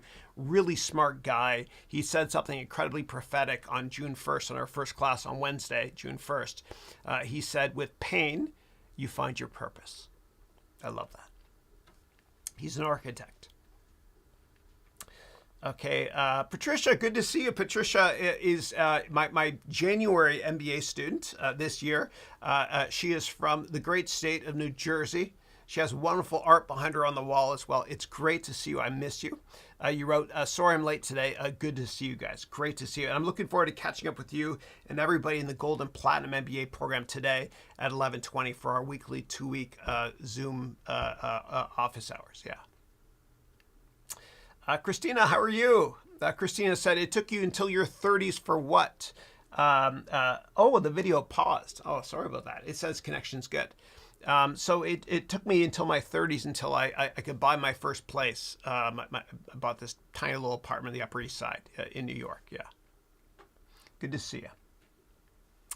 Okay, moving on to Anand, who wrote, hi, Chris. What's the difference between LIBOR and SOFR, and which one is more effective? Yeah, so LIBOR stands for London Interbank Offer Rate, and it's kind of the lowest risk rate people used to use. In terms of the federal funds rate in the United States, I think it's probably a better gauge to use now because the risk-free rate, the lowest risk in the world investment is U.S. government treasuries. Yeah, because that's the last institution that will probably go belly up. Yeah, that will ever go belly up. All right. Okay, next up, I've got Max who wrote here, hi, Mr. Chris. First of all, I want to thank you for your efforts and valuable information. Thank you. Thank you for being here. I appreciate it. You wrote, I have a question, please. Is trading in cryptocurrencies, does it require mining or is that optional? No, you don't need to mine at all. Yeah. All you're doing when you're mining is you're using your computer to break an algorithm. And when you break the algorithm for when it comes to cryptocurrency algorithms, it grows back stronger. And in return, you're rewarded with a cryptocurrency. Trading cryptocurrency is just like trading stocks. It's the same thing. Yeah. In fact, cryptos all have tickers as well, just like stocks do. Yeah. Alex P., how are you? Alex P. Keaton, good to see you. Hope you're doing well. The Berlin wrote, thank you for everything. See you soon. Awesome. I'll see you 11:20, brother. Yeah, thank you. Okay. And then we start the January class again on Monday, the 18th July. Yeah. All right. And then Maria wrote, Chris, thank you. Yes, I really tried to talk to the manager, but the customer service rep told me they can't offer this possibility. And you're referring to getting your money out of Binance. Yeah. That's not right. You should be able to get your money back. Yeah. I'd be a pain in the ass and just keep calling them over and over and over again. Yeah. And I don't know where you're based, but if you're in the United States, I would say, I'll get my congressperson involved. If you and they'll get scared because of regulators. Yeah. Yeah. You should be able to get your money back. If they don't give you your money back, send me a message this week to support@harounventures.com and I'll get involved with you, okay? Yeah. Okay. And Lala wrote, thank you, Haroun. You're most welcome. Yeah, my cousin Sarah, we used to call her Lala. Yeah. That was her nickname. Great name.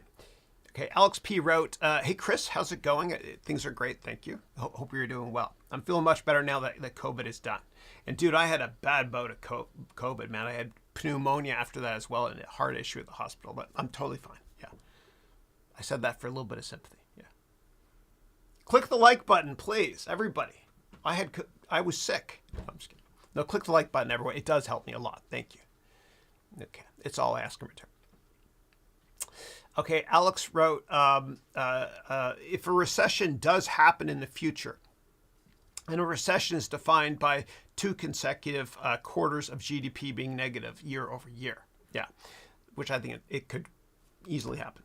If a recession happens, do you think that can be one of the best times to buy a used vehicle? Yeah, it all depends on inventory. Like a year ago, it was so hard to get new cars. It's amazing how things changed in a year. It was so hard to get new cars that used car prices were higher. Yeah, so all depends on inventory. All depends. I have no idea. Yeah. But everything should be on sale in a horrific recession. Yeah. Okay. And Lala wrote, I'm sorry, Chris, my friend's name is Haroun. No, please. When I was in high school, everyone called me Haroun. They called me Baboon because it rhymed with Haroun. Now you can't forget it. Now you know how to pronounce my name, everybody. Because I used to go to dinner when I was a kid, and they used to page us. And they would say, heroin, party of 6, heroin, party of 6. Yeah. Haroun Baboon. Now you can't forget it. Yeah. All right. And then you wrote here, I knew Elon wasn't. For me, he'd have to significantly discount a Tesla. Okay, with respect to Twitter. Yeah, yeah. Jean-Marco, how are you? Jean-Marco is from the Dominican Republic. He is in my platinum program that started this June. He is a financial wizard. Great to see you, man. I hope your business building is going well. So Jean-Marco wrote, hey, Chris, what type of information would you use on a website as seeking alpha? As you say, it's always better making your own analysis. Yeah. So what I would say in general is that you never want to go to any website and learn from them what to buy and sell. But you can go there to do financial analysis, okay? Meaning you can screen for cheaper stocks on a PE basis, for example. And you can also go there to get real-time news. And they're really good at seeking alpha, at distilling real-time news. And it's one of my favorite websites to go to. And it's one of the few companies I would think about doing a partnership with. And of course, I'll disclose everything completely if and when that happens. Yeah. But I use Seeking Alpha a lot when I worked on Wall Street as well. Yeah. In the hedge fund industry and when I was at Goldman Sachs. Yeah. It's legit. Okay. Unlike Motley Fool. And do a search on Motley Fool on YouTube and you'll see I had a video on it that, yeah, anyway, you'll see. Okay. All right, Madhav wrote, hi, sir. Chris, please. How are you? I'm always great, and I hope you're doing well. Thank you. All right, next up, we got Inca, who wrote, hello, Chris. What are your thoughts on trading in Forex? Is there money to make if I study Forex trading? Do you teach a course about that? I do teach technical analysis in a lot of detail in my MBA program. Go to harounmba.com for more details. Do I recommend trading Forex? Absolutely not. It's too hard because the reason that one currency goes up versus another one is because news isn't priced in and a government or Federal Reserve chairperson or bank of whatever decides to raise or cut rates. You have no idea. Or it could be FX prices can go up and down relative to other currencies because of geopolitical statements from political leaders. And it's so hard to forecast that. It's really, really tough. Really tough. Yeah. Okay. And Dr. Andy wrote, with love, you find offspring. With offspring, you find love. Oh, I like that twist. That's cool. With love, you find offspring. With offspring, you find love. Yeah. Yeah. And it was so cool to have my son here on the call. Yeah.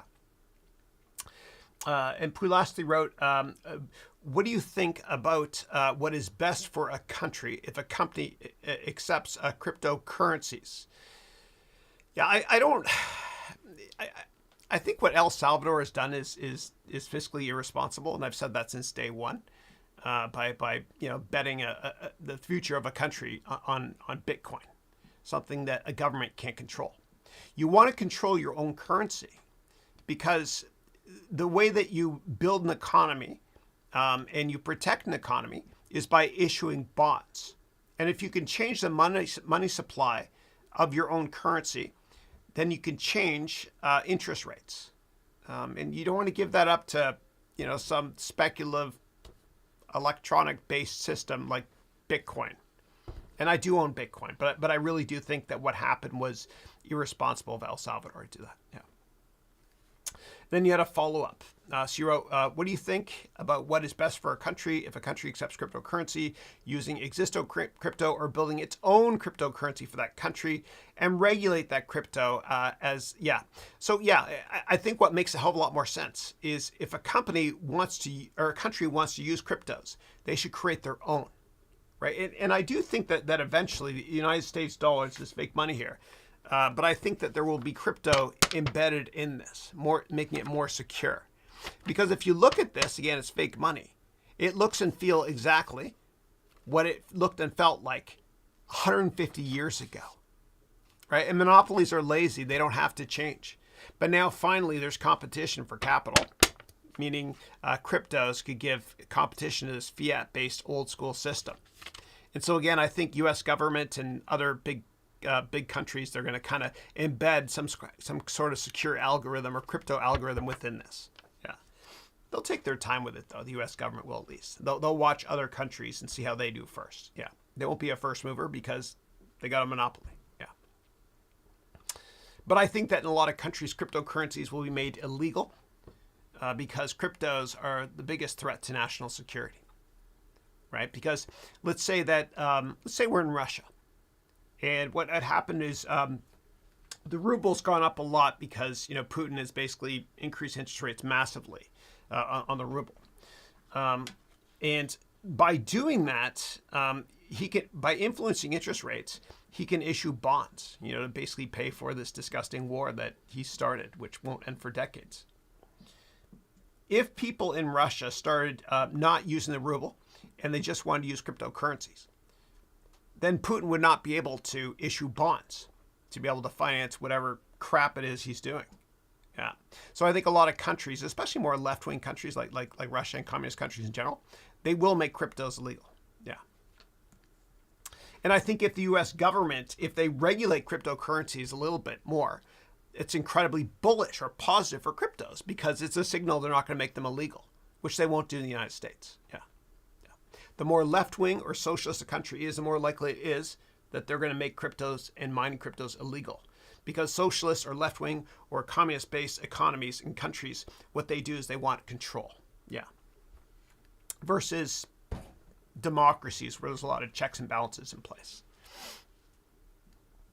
Okay. All right. Give me 1 second, guys, here, please. Okay. Okay. Next up, Dr. Andy wrote, I work for Yahoo Finance. I don't recommend any trading, given the climate of trading. I would recommend saving money. Yeah. And Warren Buffett says you want to spend what is left after saving instead of saving what is left after spending. Yeah. I do love Yahoo Finance. I use it all the time, as you all know here on my weekly calls. Yeah. And in my courses, my MBA program too. Yeah. Except when you guys took away the API use when Verizon invested in your company in the fall of 2017. Yeah. That made it really hard for me for a couple of weeks there. Yeah. All right. Next up, Ishmael wrote, how does one raise funds for a project in line with the Singapore dollar, I guess you're saying there. Yeah. I don't know the right answer there. I don't, sorry. I do have a number of students in Singapore that are in my MBA program. I could reach out to them if you want me to, or if anybody is from Singapore, please chime in here. Yeah. But anytime you raise money, you have to get lawyers involved and create investment offering memorandums and all that stuff too. Okay. All right. Next up, Dr. Andy wrote, only 2% of people make money in stocks. It's a bit like poker. Savings and real estate are what it is. Your bank is your finance home, and your house is your physical home. Yeah, the best investment you'll make is, aside from investment education, not biased, best investment you'll make is your house. Yeah, and you get a lot of tax breaks as well. Yeah. Okay. And Andy wrote, the bank, Dr. Andy wrote, the bank is the ocean of your finances. So I like these analogies. The bank is the ocean of your finances. Like water, it is central to your financial well-being. Yeah, and only invested liquid securities because illiquid stocks own you in a down market. A lot of hedge funds went belly up in the fall of '08 because of that. Yeah. Moving on to Mike, who's in my platinum program. Mike, good to see you. Mike wrote, Chris, do you have any experience or an opinion on drop shipping on Spotify,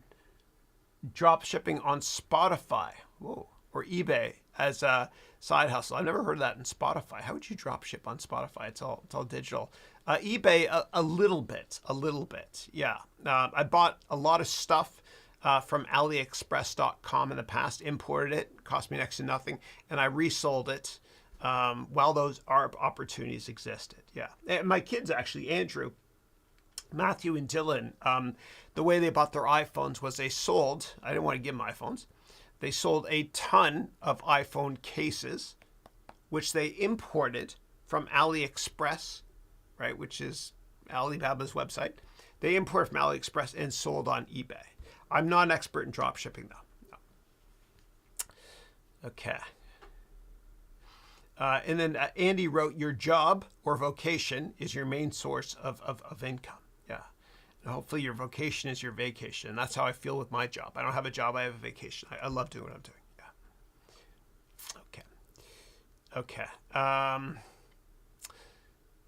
And then somebody said, have you done BTEC? I don't know what that means. Sorry.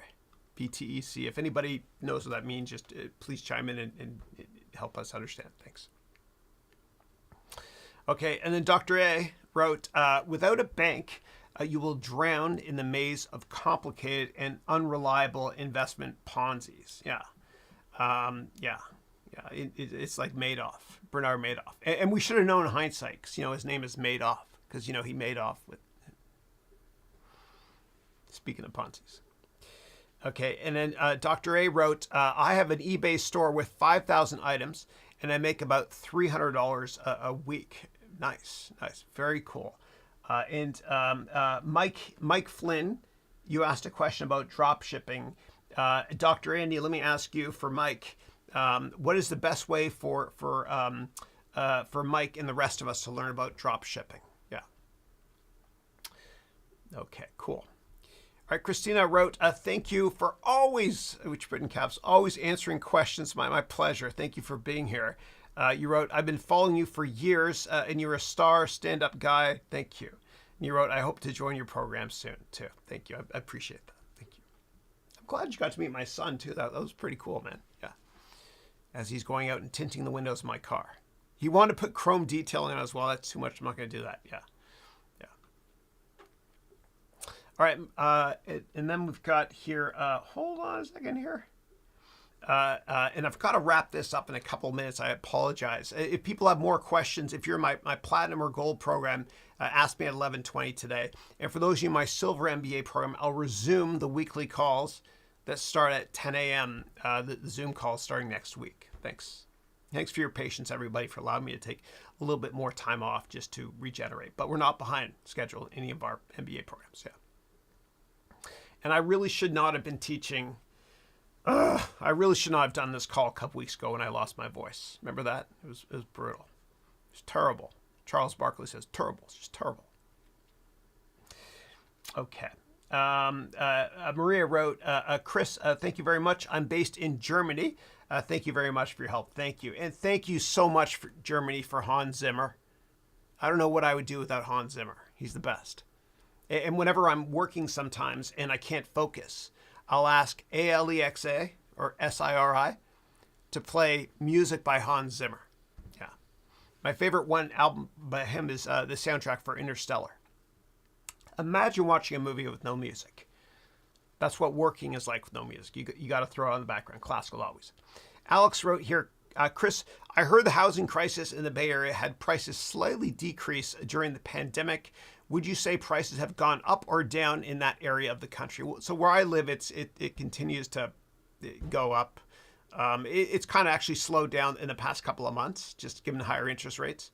But during the pandemic, they went up quite a bit. But what makes the left coast, west coast a little bit different, at least where I live, is that there's a lot of investors from China here, and a lot of houses around where I live right now, they're empty because you have billionaire Chinese families that just buy houses here. They keep them nicely maintained, like the grass is cut and stuff, but it's kind of like a hedge for them, and I don't blame them. Yeah. Oh, okay. So I got to wrap this up, guys. So I see there's a bunch more questions. Thank you, everybody, for all the questions today. If I couldn't get to them, if you're in platinum or gold, I'll see you at 11:20 today for our weekly 2-hour call. If you're in silver, Silver MBA, we'll start those weekly Zoom calls again next Thursday from 10 a.m. until 11 a.m. Please, everybody, click the like button and subscribe. Click the like. We've got 42. I want to get to above 50. There we go. I just saw one more, 43. Get us to above 50. Thank you, everybody. I appreciate it. If you want to learn more about my MBA program, just go to my website, harounmba.com. We've got a 30-day, 100% money-back guarantee on all my courses, MBA programs, etc. You got nothing to lose and everything to gain, I think. All right. Now, like I always do, what I do is I end my weekly call with a video of a Steve Jobs interview that I licensed from the Silicon Valley Historical Association. God bless you all, and I'll see you next Thursday and every Thursday forever, starting at 8 a.m. Thanks so much. Take care. When you grow up, you tend to get told that the world is the way it is, and your life is just to live your life inside the world, try not to bash into the walls too much, try to have a nice family life, have fun, save a little money. But life, that's a very limited life. Life can be much broader once you discover one simple fact, and that is everything around you that you call life was made up by people that were no smarter than you. And you can change it. You can influence it. You can build your own things that other people can use. And the minute that you understand that you can poke life and actually something will, if you push in, something will pop out the other side, that you can change it, you can mold it, that's maybe the most important thing, is to shake off this erroneous notion that life is there and you're just going to live in it, versus embrace it, change it, improve it, make your mark upon it. I think that's very important. And however you learn that, once you learn it, you'll want to change life and make it better, because it's kind of messed up in a lot of ways. Once you learn that, you'll never be the same again.